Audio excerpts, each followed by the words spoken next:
विषय है। हमारे यहाँ एक शब्द है मतदान, कि वोट देना या वोट डालना, मतदान करना।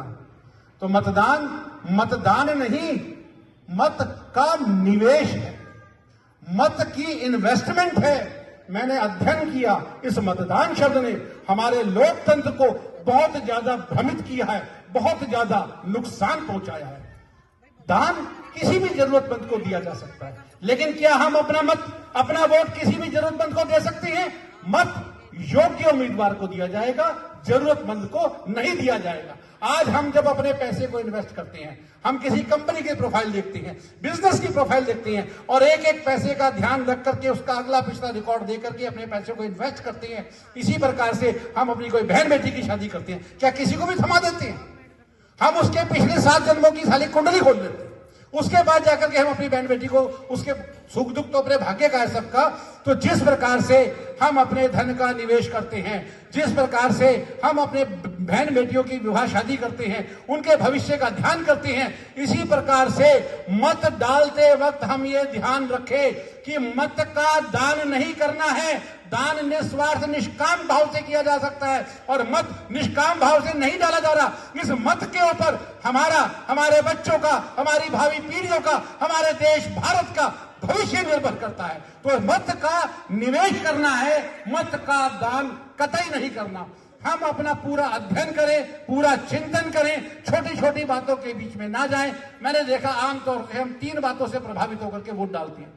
कोई जात बिरादरी को देखता है, धर्म खो देगा, और जब धर्म ही नहीं रहेगा तो जात भी नहीं रहेगी।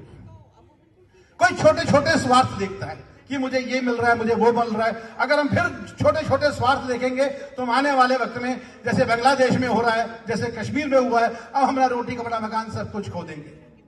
और अगर हमने जिद पाल ली कि मैं तो जन्म से ही मैं दादा परदादा भी उस पार्टी को वोट देते आए थे, मैं उस पार्टी का हूं, मुझे तो इस पार्टी को हराना ही हराना है, फिर वही बात, इस जिद से हमारा देश कहीं ना कहीं, हमारा धर्म, हमारा समाज बहुत ज्यादा तकलीफ उठाएगा। एक प्रश्न मैं बार बार लोगों से पूछता हूं, आपसे भी मेरा प्रश्न है कि देश बड़ा कि धर्म बड़ा? देश बड़ा कि धर्म बड़ा? बताइए आप। देश बड़ा।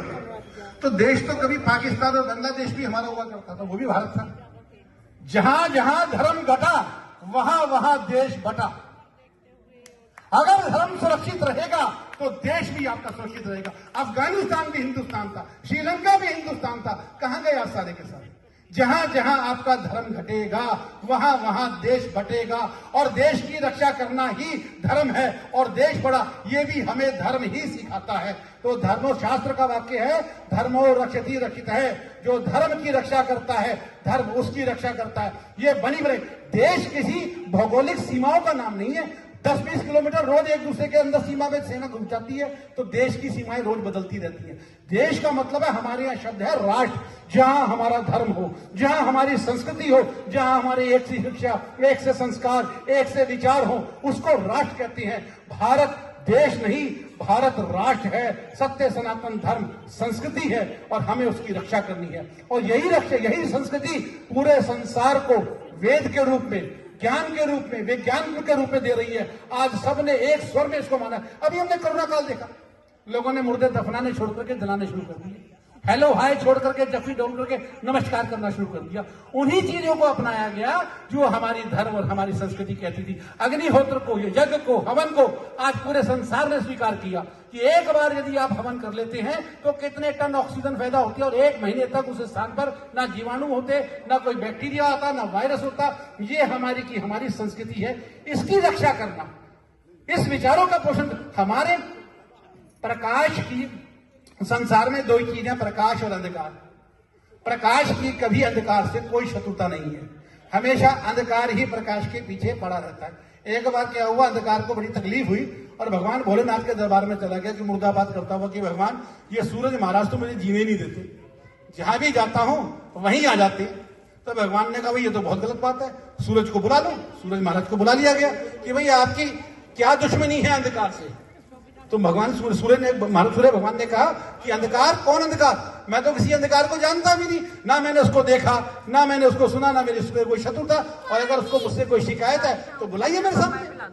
अब वो अंधकार को भुला रहे हैं और जहां सूर्य महाराज होंगे वहां अंधकार कैसे है। तो हमारी सत्य सनातन धर्म संस्कृति सूर्य भगवान के समान प्रकाश की संस्कृति है, जिसकी किसी से कोई शत्रुता नहीं है, जिसका कार्य हर अंधकार भरे मन में भी प्रकाश करने का कार्य है। तो जिनके मन में शत्रुता रहती है, हम तो उनके लिए भी शुभकामनाएं करते हैं। हमारा वेद, हमारे पुराण, हमारे शास्त्र सभी के कल्याण के लिए। हम सूरज को पूजा करते हैं जो सबको एक समान रोशनी दे रहा है। हम जल की पूजा करते हैं जो सबका एक प्रकार। तो यही संस्कृति की रक्षा हो, इसी धर्म की रक्षा हो, सबका कल्याण हो, भारत विश्व गुरु बने। इन्हीं विशेष उद्देश्यों को लेकर